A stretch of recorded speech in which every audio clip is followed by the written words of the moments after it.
धन्यवाद अध्यक्ष महोदया।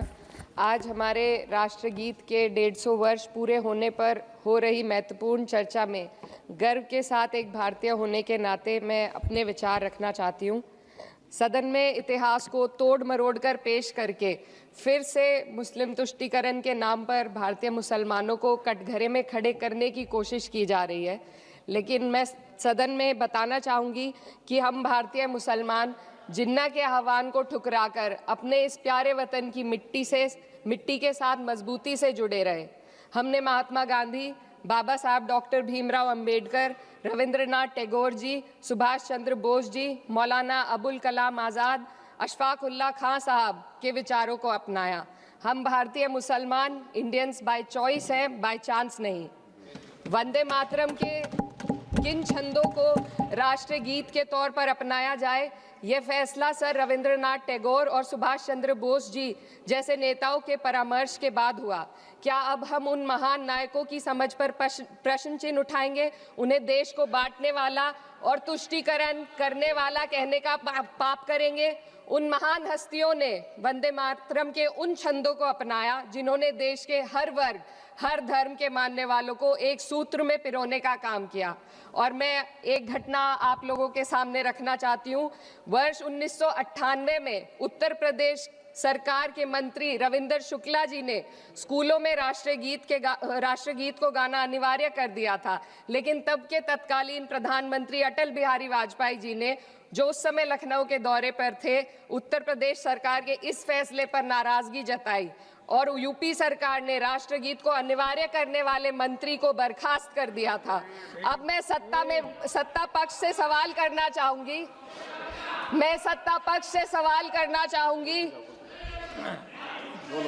बोलने दीजिए। मैं सत्ता पक्ष से सवाल करना चाहूंगी कि जो विजन आजादी के समय के लोगों का था, राष्ट्रगीत को स्वेच्छा पर छोड़ने का, उसी का अनुसरण माननीय अटल बिहारी वाजपेयी जी ने किया, तो क्या वह भी मुस्लिम तुष्टीकरण कर रहे थे? जी नहीं, अटल बिहारी वाजपेयी जी राजधर्म निभा रहे थे। देश में सब धर्मों को एक साथ लाना, सबके जज्बात का एहसास करना ही सबसे बड़ा राष्ट्रवाद है। माननीय अध्यक्ष महोदया, आज हमें वंदे मातरम के असली भाव को समझना जरूरी है।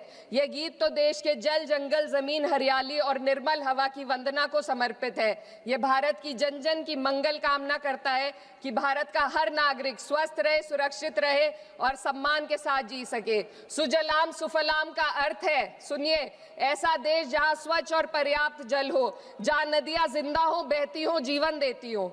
अध्यक्ष महोदय, लेकिन अब जरा यमुना का हाल देखिए।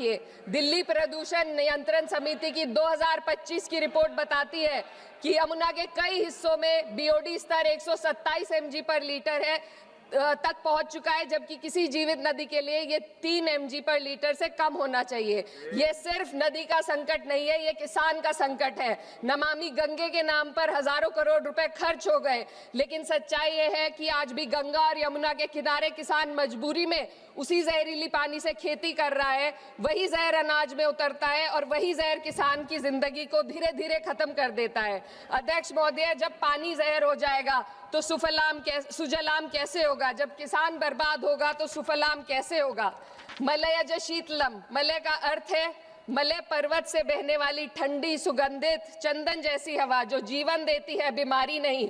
आज मैं इस सदन से पूछना चाहती हूँ, क्या आज के भारत की हवा मलयज शीतलम है?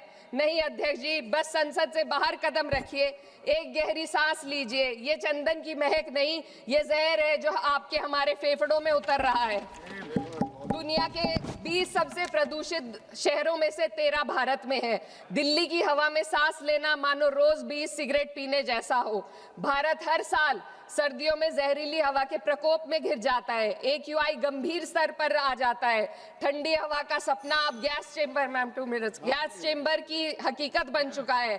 हम वो देश हैं जहां सरकार प्रकृति पर बने गीत का मान मर्दन तो करती है, पर उसी प्रकृति, जंगल, हवा, पेड़ को बचाने वाले कानूनों को धीरे धीरे खुद ही खत्म कर रही है। ये है आज के हमारे मलयज शीतलम की अफसोसजनक सच्चाई। अगर हम हवा को साफ नहीं कर पाए तो न सुजलाम बचेगा, न सुफलाम बचेगा। माननीय अध्यक्ष महोदया, सस्य श्यामलम का अर्थ है ऐसा देश जहां उपजाऊ जमीन हो, जहां खेत फसल से भरे हो और किसान कर्ज और निराशा में न डूबा हो। आज किसान सिर्फ मौसम से नहीं लड़ रहा, वह प्रदूषण, नीतियों की बेरुखी और सिस्टम की नाइंसाफी से लड़ रहा है। एक तरफ कॉरपोरेट के लोन माफ होते हैं, दूसरी तरफ किसान को उसकी वाजिब एमएसपी भी नहीं मिल पाती है। आप ग्लोबल सुपर पावर बनने की बात करते हैं, लेकिन हमारी पर कैपिटा इनकम दुनिया में 136वें नंबर पर है। हम अपने छोटे पड़ोसी देश से भी पीछे हैं। हमारे लोग $2,500 तक भी नहीं कमा पा रहे एक साल में, और जिन अरबपतियों की ये रक्षा करते हैं वो इतना पैसा एक सेकंड में कमा लेते हैं। आज वंदे मातरम को बुनियाद बनाकर राजनीति की जा रही है, लेकिन जमीन पर जंगल पूंजीपतियों को सौंपी जा रही है। आदिवासियों को उनके घरों से उजाड़ा जा रहा है। मातरम में जो मात्रा माता है वे सिर्फ मातृभूमि की वंदना नहीं, वे इस धरती की हर नारी, वे इस देश की हर बेटी, हर महिला के सम्मान की बात भी करता है। लेकिन आंकड़े अगर आप देखेंगे, एनसीआरबी की हाल की रिपोर्ट के अनुसार, मैम जसवंत के अनुसार देश में हर वर्ष लगभग 30,000 से अधिक बलात्कार हो रहे हैं। यानी एक दिन में 80 से अधिक महिलाएं यौन हिंसा का शिकार होती हैं, और ये सिर्फ दर्ज मामले हैं। जब जम्मू कश्मीर की एक बच्ची हिंसक अत्याचार का शिकार होती है, जब सत्ता से जुड़े लोगों पर आरोप लगते हैं और कार्रवाई वर्षों लटक जाती है, जब उन्नाव की पीड़िता लखनऊ के दरबार में इंसाफ को लेकर अपनी जान देने पर आमादा होती है, जब बिल्किस बानो के अपराधियों का सरकार के लोग द्वारा स्वागत किया जाता है, तो ये घटनाएं वंदे मातरम की आत्मा पर चोट पहुंचाती है। मैं अध्यक्ष महोदया बस यही कहना चाहती हूँ अपनी बात को अंत में रखते हुए कि वंदे मातरम सिर्फ अतीत की ललकार नहीं, ये वर्तमान की जिम्मेदारी है। ये आत्म मंथन की घड़ी है। यही समय है कि हम वंदे मातरम को सिर्फ नारा नहीं, नीति और जिम्मेदारी बनाएं। और अपने जज्बात को मैं आलमा इकबाल साहब के तराना हिंद के साथ इस सदन में रखना चाहती हूँ कि सारे जहां से अच्छा हिंदुस्तान हमारा, हम बुलबुले हैं इसके, ये गुलसिता हमारा, मजहब नहीं सिखाता आपस में बैर रखना, हिंदी है हम, वतन है हिंदुस्तान हमारा। श्रीमती लवली आनंद।